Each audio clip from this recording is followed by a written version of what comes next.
பாருங்கள், சாமி ரூமுக்கு வந்தாச்சு. நம்ம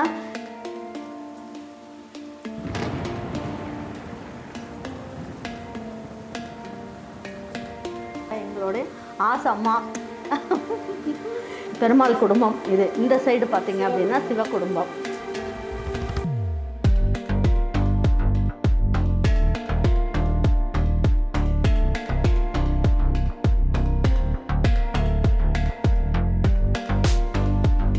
இந்த அம்மாயி ஞாபகமாக தான் நான் வந்து யூடியூப் சேனலே ஆரம்பித்தேன்.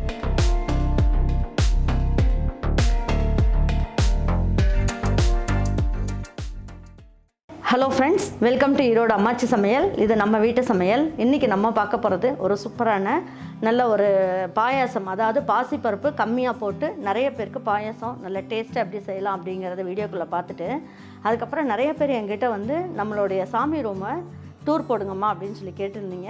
அதுக்காக இன்றைக்கி நான் உங்களுக்கு சாமி ரூம் டூர் காட்டுறேன். பாயாசமும் இதுவும் எப்படி செய்யலாம் அப்படிங்கிறத இந்த வீடியோக்குள்ளே போய் பார்ப்போம். இதுக்கு வந்து 1 ஸ்பூன் அளவுக்கு நெய் ஊற்றிக்கலாம். தண்ணியில் ஊற வச்ச பாதாம் வந்து ஒரு 10 போட்டுக்கலாம். நான் தோல் உரிக்காமல் போட்டிருக்கேன். நீங்கள் வந்து தோல் உரிச்சிட்டு போட்டாலும் போட்டுக்குங்க. இதில் 20 கிராம் அளவுக்கு பாசிப்பருப்பை நல்ல ஒரு அரை மணி நேரம் தண்ணியில் ஊற வச்சுட்டேன். இதையும் எடுத்து நெய்லேயே போட்டுக்கலாம்.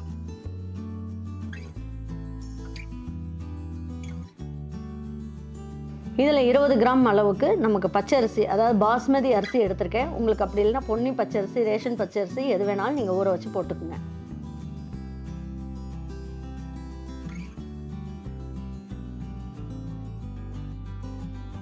இதுலேயே நம்ம என்ன பண்ணுவோம், 2 ஸ்பூன் அளவுக்கு துருவின தேங்காயும் இந்த நெய்லேயே போட்டு வறுத்துக்கலாம். 6 முந்திரி பருப்பையும் போட்டிருக்கேன். 6 முந்திரி பருப்பையும் எல்லாம் ஒன்றா சேர்த்து நல்லா வறுத்துக்கலாம்.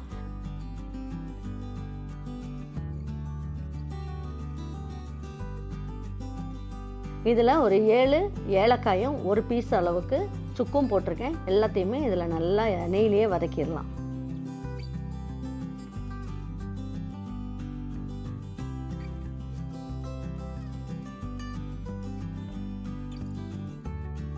பாருங்கள், இப்போ எல்லாமே நல்லா வதங்கிடுச்சு நெய்லியே.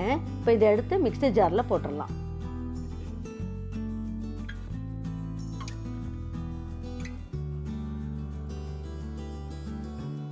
பாருங்கள், இந்த அளவுக்கு 1 ஸ்பூன் அளவுக்கு நம்ம என்ன பண்ணலாம், இதை அப்படியே விட்டுறலாம். எதுக்காகனா எல்லாமே நம்ம தண்ணி ஊற்றி அரைக்கும் போது நமக்கு அங்கங்கே என்ன தான் போட்டோங்கிறது தெரியாது இல்லையா. அதுக்காக 1 ஸ்பூன் அளவுக்கு மீதி இருக்கிறதெல்லாம் இதிலேயே போட்டு நம்ம கொதிக்க விட்டுறலாம். இதுக்கு வந்து நான் 1 லிட்டர் அளவுக்கு தண்ணி ஊற்றியிருக்கேன். இப்போ இதை அரைக்கிறதுக்கு கொஞ்சமாக தண்ணி ஊற்றி நல்லா நைஸாக அரைச்சிட்டு வந்துடலாம். இது வந்து நல்லா தாராளமாக தண்ணி ஊற்றி கலந்துக்கணும். கலந்துட்டு அதுக்கப்புறம் ஊற்றலாம். நீங்கள் கொஞ்சமாக தண்ணி ஊற்றிட்டு கலக்கலாம்னு நினச்சிங்கன்னா இந்த தண்ணியில் ஊற்றும் போது என்னாகும், கட்டி கட்டியாக வந்துடும். அதனால் நல்லா ஒரு மிக்ஸி அளவுக்கு நீங்கள் தண்ணியும் சேர்த்துக்குங்க. சேர்த்துட்டு இந்த சூடாகிட்டு இருக்க தண்ணியிலையே எடுத்து இது எல்லா கலவையும் இதில் ஊற்றிடலாம்.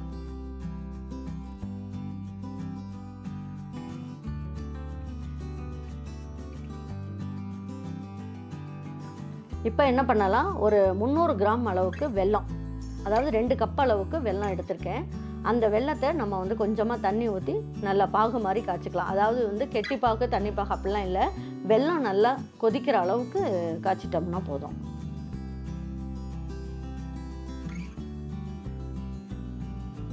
பாருங்கள், இதை நல்லா கலந்து விட்டுருவோம்.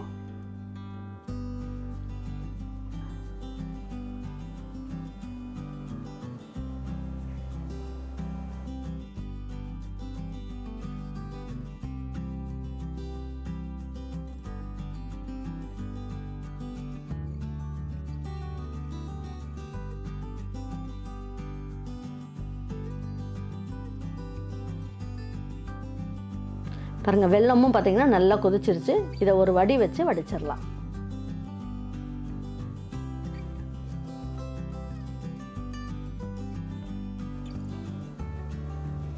பாருங்கள், இதில் வந்து 2 கரண்டி அளவுக்கு மில்க் மேட் ஊற்றிக்கலாம். இதோட உங்களுக்கு வந்து இன்னும் நல்லா ரிச்சாக வேணும் அப்படின்னா இன்னும் 1 கரண்டி கூட ஊற்றலாம். நான் 2 கரண்டி அளவுக்கு ஊற்றிருக்கேன்.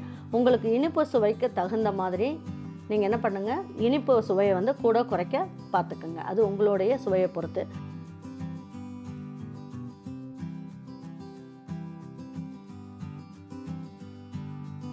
வெனிலா எசன்ஸ் ஒரு 1/4 ஸ்பூன் அளவுக்கு ஊற்றிக்கலாம். இப்போ எல்லாம் ஒன்றா சேர்ந்து நல்லா கொதிக்கட்டும்.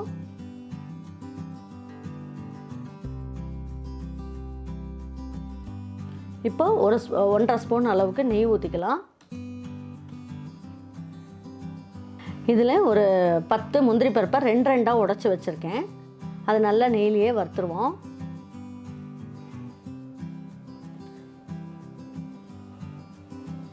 நெய்யும் நல்லா சூடாகிட்டு இருக்குது. இந்த சைடு பாயாசமும் நல்லா கொதிச்சிட்ருக்குது. ஊற்றும் போது அப்படியே பொங்கி வரும். அதனால் நீங்கள் என்ன பண்ணுங்கள், கொஞ்சம் மெதுவாக கொஞ்சம் கொஞ்சமாக ஊற்றிக்கலாம். பாருங்கள், நம்ம எவ்வளோண்டு வந்து பாசிப்பருப்பு அரிசி எல்லாமே சேர்த்தோம். பாயாசம் பாருங்கள் நமக்கு எவ்வளோ வந்திருக்குன்ட்டு. இது பஞ்சாபி ஹோட்டல்லலாம் நமக்கு வந்து ஒரு பாயாசம் கொடுப்பாங்க இல்லைங்களா, அந்த மாதிரி சுவையில் நல்லா ரிச்சாக சூப்பராக இருக்கும். இனிப்பு சுவை மட்டும் உங்களுக்கு ஏற்ற மாதிரி பார்த்துட்டு போட்டுக்குங்க. பாருங்கள், ரொம்ப நல்ல ஜம்முன்னு வந்துருச்சு. இப்போ உங்களுக்கு தண்ணியாக இருக்க மாதிரி இருக்கும். ஆறுனதுக்கப்புறம் பார்த்திங்கன்னா இன்னும் கொஞ்சம் கெட்டிப்படும். அதனால் இந்த அளவுக்கே போதும். எல்லாம் நல்லா கொதிச்சிருச்சு. இப்போ பாயாசத்தை எடுத்து வச்சிடலாம். இந்த இதை நீங்கள் பார்த்துருக்கீங்க. இப்போ இந்த நடையிலேருந்து இப்படி வந்தோம் அப்படின்னு வைங்க. இதுதான் சாமி ரூமுக்கு போகிற வழி. பாருங்கள், இதுதான் நம்ம சாமி ரூமுக்கு. இதில் வந்து பார்த்திங்கன்னா ஒன்று விட்டு ஒன்று இந்த மாதிரி மணியெல்லாம் மாட்டியிருக்காங்க. இந்த மாதிரி ஓப்பனாகவே இருக்கட்டும், இந்த மாதிரி கட்டிங் வச்சு மணியெல்லாம் இது பண்ணிட்டாங்க. பாருங்கள், சாமி ரூமுக்கு வந்தாச்சு. நம்ம எல்லாருமே நீங்கள் வந்து அம்மாவை வந்து காட்டவே இல்லை, அம்மாவை காட்டுங்கம்மா, இந்த வீட்டில் அம்மாவை காட்டுங்கம்மா அப்படின்னு சொல்லி கேட்டிங்க. இதுதான் எங்களுடைய ஆசை. அம்மா ஏன்னா வந்து அம்மாவுக்கும் ஏன்னா பார்த்திங்கன்னா கொஞ்சம் தான் வந்து உங்களுக்கு வித்தியாசம் இருக்க மாதிரி தெரியும். ஏன்னா எங்கள் அம்மாவுக்குலாம் 13 வயசில் கல்யாணம் ஆகிடுச்சு. ஆனதுனால நாங்கள்லாம் பார்த்திங்கன்னா ஒரு 17 வயசாம்மா 17 வயசுலலாம் நாங்கள் 3 பேருமே பிறந்துட்டோம். கிருஷ்ணா மட்டும் ரொம்ப நாள் கழித்து பிறந்தோம். அதான் என் தம்பிக்கு பொண்ணு கொடுத்துருக்கோன்னு சொல்லலையே, கிருஷ்ணா வந்து ரொம்ப நாள் கழித்து, அதாவது நாங்கள் வந்து ஸ்கூல்லாம் படித்து முடித்ததுக்கப்புறம் தான் எங்கள் கிருஷ்ணாவே பிறந்தான். அதனால தான் என் பொண்ணுக்கு அது வந்து செட் ஆச்சு. எங்கள் அம்மாவுக்கு தான் நான் நன்றி சொல்லணும். ரொம்ப நாள் கழித்து வந்திருக்காங்க இல்லையா கிருஷ்ணா. இதான் எங்கள் அம்மா. அப்பா தான் உங்களுக்கு நான் சொல்லியிருந்தேன் இல்லையா, நான் அதை இப்போ நான் சொல்கிறதுக்கு இல்லை, அம்மா சொன்னால் அதை வேறு மாதிரி ஆயிடுவாங்க. அதனால் இதுதான் அம்மாவோட சாமி ரூம். அம்மாவுக்கு ரொம்ப பிடிச்ச இடம் அப்படின்னா இந்த சாமி ரூம் தான். எப்பயுமே வந்து சொல்லுங்கம்மா நீங்கள் அம்மா சொல்லுங்கள். ஏதோ நான் இந்த அளவுக்கு இந்த குடும்பம் முன்னுக்கு வர்றதுக்கு கடவுளோட செயல் தான். நம்ம கையில் ஒன்றும் இல்லை. நம்மளால் முடிஞ்சது ஏதோ விரதம், கோயில் குளம் சாமி, அதை நம்ம நல்லா அனுஷ்டானமாக இருந்தோம்னா கொஞ்சம் நமக்கு எல்லாம் நல்லது கிடைக்கும். கடவுளோட அருள் அதான். என்னமோ ஆண்டவன் உலகத்தில் எல்லாரையும் நல்லா வச்சுருக்கணும், அவ்வளோதான். இதுதான் என்னுடைய ஆசை. அம்மா பார்த்துக்கிட்டிங்களா, நிறைய பேர் கேட்டிங்க இல்லையா. இதுதான் அம்மாவோட பூஜை அறை. இங்கே பாருங்கள், இது வந்து தஞ்சாவூர் பெயிண்டிங். இது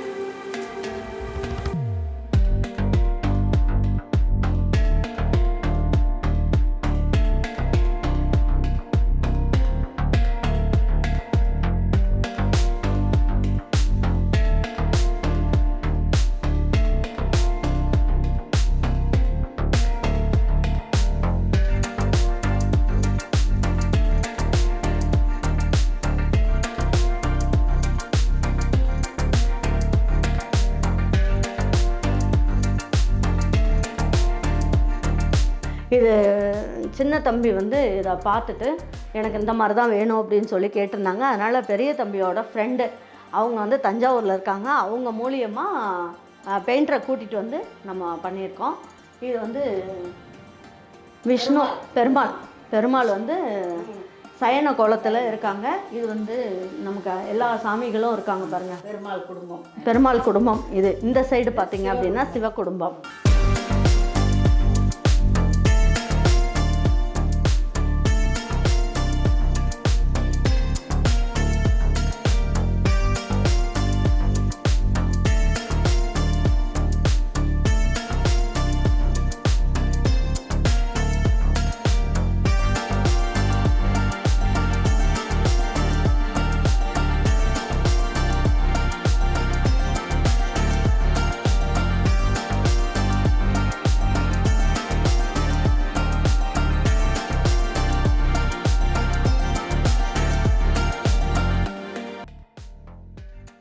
சிவனோட குடும்பம் இது. இது முருகன், பிள்ளையார், பார்வதி, எல்லாருமே இருக்காங்க, சிவன் எல்லாருமே இருக்காங்க. அவங்களோட வாகனங்களோட இதையும் இந்த சைடு வந்து பெயிண்ட் பண்ணியிருக்காங்க.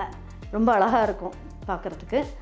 இப்போ அதுதான் நம்மளுடைய சாமி ரூம். இது பார்த்திங்கன்னா நமக்கு பெருமாள், வெங்கடாஜலபதி, நாராயண தாயார்,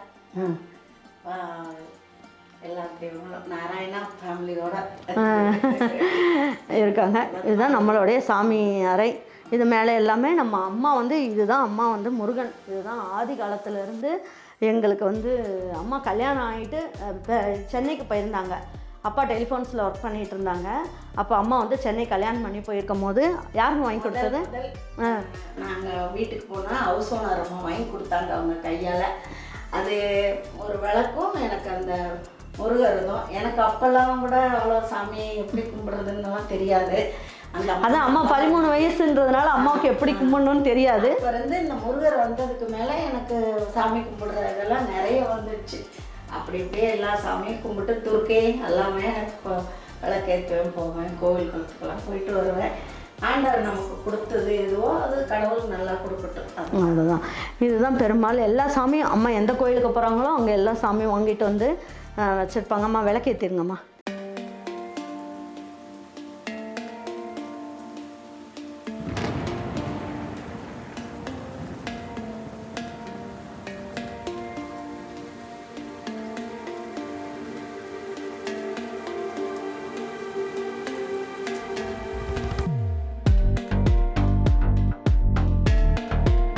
விளக்கேற்றிட்டிங்களாம்மா?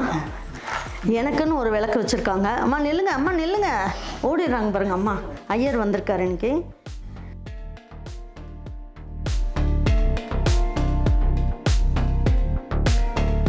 பாருங்க, இதில் வந்து அம்மா எப்பயுமே என்ன பண்ணுவாங்க, இது வந்து பிள்ளையார். இது வாரத்தில் ஒரு நாள் வந்து இதுக்கு அபிஷேகம்லாம் பண்ணிவிட்டு இந்த பிள்ளையாருக்கு அதுக்கப்புறம் அந்த வேஷ்டி துண்டு இதெல்லாம் கட்டி விடுவாங்க. பாபா, இது லக்ஷ்மி வீட்டுக்கு முன்னாடி வைக்கிறது. இங்கே வேணாம் அப்படின்றனா நாங்கள் சாமி ரூம்லேயே வச்சுக்கிட்டோம். அம்மா வந்து சின்ன வயசில் நாங்கள்லாம் சின்ன பிள்ளையாக இருக்கும் போது பையன் வேணும் அப்படிங்கிறதுக்காக இந்த பாருங்க இந்த கிருஷ்ணன் வந்து வாங்கிட்டு வந்து வச்சுருந்தாங்க. இதை வச்சுட்டு வந்து கிருஷ்ண ஜெயந்தியெல்லாம் கொண்டாடினதுக்கு அப்புறம் தான் எங்கள் கருணாவும் எங்கள் கிருஷ்ணா 2 பேருமே பிறந்தாங்கன்றதுனால கிருஷ்ண ஜெயந்தி கிருஷ்ணான்னு பேர் வச்சுட்டாங்க. அதுவும் எங்கள் தாத்தா பேர் அப்படிங்கிறதுனால அந்த மாதிரி வச்சுருக்காங்க. அதுக்கப்புறம் பார்த்திங்கன்னா இந்த கிருஷ்ணன் வந்து எனக்கு ரொம்ப பிடிச்சிருந்தது. எங்கள் கிருஷ்ணா கிட்ட நான் கேட்டாக்கா எனக்கு ஒரு கிருஷ்ணன் வேணும் அப்படின்னு. எனக்கு மேரேஜுக்கு ஒருத்தர் வந்து கிஃப்ட் பண்ணியிருந்தாங்க. அப்போ வந்து நான் சொன்னேன் என்கிட்ட கிருஷ்ணனே இல்லை, எனக்கு கிருஷ்ணன் வேணும் அப்படின்னு. அவன் வந்துட்டு என்ன பண்ணான், அக்கா நான் தரமாட்டேன், எனக்கு கிருஷ்ணன் ரொம்ப பிடிக்கும் அப்படின்னா. அப்புறம் வந்து நான் கேட்டதுனால எனக்கு ஒரு கிருஷ்ணன் வந்து வீட்டிலேயே வச்சுக்கிட்டோம். இந்த கிருஷ்ணன் வந்து கிருஷ்ணா வந்து வாங்கினது. இது வந்து வாங்கினது. இந்த கிருஷ்ணன் வந்து எங்களுக்கு நந்தா மெடிக்கல் காலேஜிலேருந்து gift கொடுத்தாங்க. ஓனர் இருக்காங்க இல்லையா, சண்முகம் ஐயா இருக்கார்ல, அவர் வந்து நமக்கு சங்கில் கிருஷ்ணன் வந்து வெண்ணெயை எடுத்து வச்சுக்கிட்டு சாப்பிட்ற மாதிரி இருக்குது. ரொம்ப நல்லா இருக்குது. இது வந்து இதில் வந்து படியில் வந்து பச்சரிசியும் வெல்லமும் வைக்கணும் அப்படின்றதுனால அந்த மாதிரி. இது வந்து என்ன பண்ணுவாங்க, அம்மாவோட பழக்கம் அப்படின்னா ஏதாவது ஒரு வருமானம் வந்தது அப்படின்னா சாமிக்கு அதிலேருந்து காசு எடுத்து போட்டு வைப்பாங்க, இந்த படியில் போட்டு வைப்பாங்க. கோயிலுக்கு போகும்போது அதை கொண்டு போய் சாமிக்கு கொடுத்துருவாங்க. இந்த மாதிரி தான் பாருங்கள். இந்த சிவன் இருக்கிற இல்லைங்களா, இந்த சிவனை வந்து நம்ம சின்ன வயசுலேருந்து கோயிலுக்கு போவாங்க.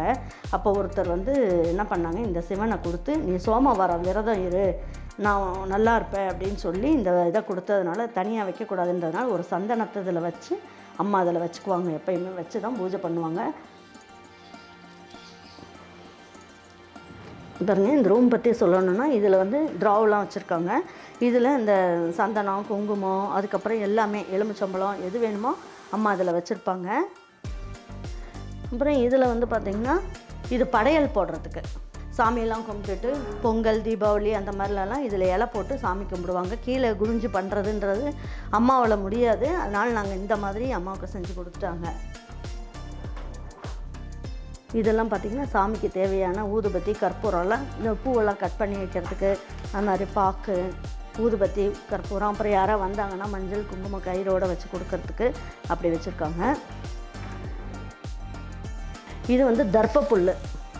இது வந்து எப்பயுமே இருக்கும். இந்த கிரகண டைமில் அந்த மாதிரி டைமுக்கெலாம் இந்த தர்ப்பப்புல்லை வந்து இந்த தயிர், பால், இந்த மாதிரி மாவு அதெல்லாம் வந்து நம்ம இருக்கோம் இல்லையா, அப்புறம் வந்து நான் அந்த மாதிரி இதில் கொஞ்சம் கொஞ்சமாக எடுத்து போட்டு வைப்பாங்க.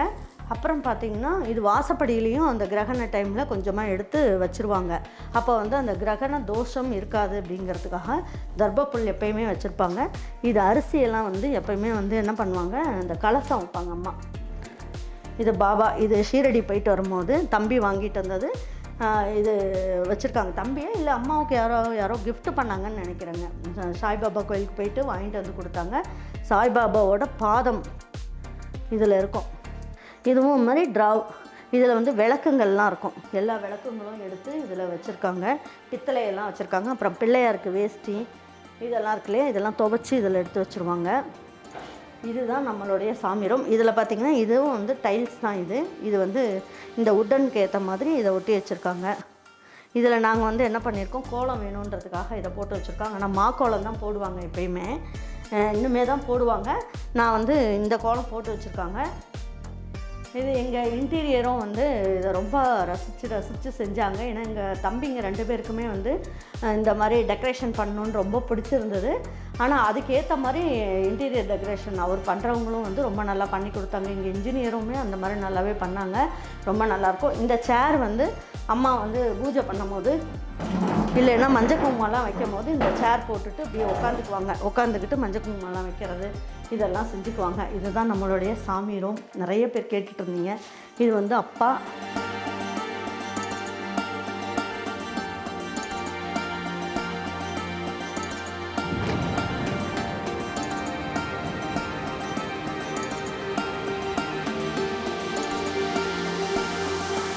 பாருங்கள், இதுதான் அப்பா. நான் நிறைய வீடியோவில் காமிச்சிருப்பேன் உங்களுக்கு. இது என்னோடய தாத்தா, இது அம்மாயி. இந்த அம்மாயி ஞாபகமாக தான் நான் வந்து யூடியூப் சேனலே ஆரம்பித்தேன். இவங்களோட ஆசீர்வாதத்தில் தான் நான் இந்த ஈரோடு அம்மாச்சி சமையல். எங்கள் அம்மா வந்து ஈரோட்டில் இருக்காங்க. அம்மாச்சின்னு பேர் வச்சது இந்த அம்மாச்சியால் தான். நம்ம சாமி ரூம் டூர் வந்து உங்களுக்கு போட்டிருக்கேன், பூஜா ரூம் டூர் வந்து போட்டிருக்கேன். உங்களுக்கு பிடிச்சிருக்கோன்னு நான் நினைக்கிறேன். ரொம்ப பேர் கேட்டுட்டு இருந்ததுனால தான் இன்றைக்கி போட்டேன். இல்லைனா நான் கிச்சன் டைனிங் ஹால் மட்டும் போட்டுடலாம் அப்படின்னு தான் இருந்தேன். பூஜை ரூம் ரொம்ப கேட்டதுனால நான் வந்து இன்றைக்கி போட்டிருக்கேன். அம்மாவோட பர்மிஷனில் நான் போட்டிருக்கேன். ஏன்னா இது நம்ம வீடுனா நம்ம போட்டுக்கலாம். நாம் போட்டிருக்க பாயாசமும் நம்ம வீட்டு பூஜா ரூம் டூரும் உங்களுக்கு பிடிச்சிருந்ததுன்னா லைக் பண்ணுங்கள், ஷேர் பண்ணுங்கள், சப்ஸ்கிரைப் பண்ணுங்கள், மறந்துடாமல் கமெண்ட்ஸ் பண்ணுங்கள். தேங்க்யூ ஃபார் வாட்சிங் ஈரோடு அம்மாச்சி சமையல். Thank you.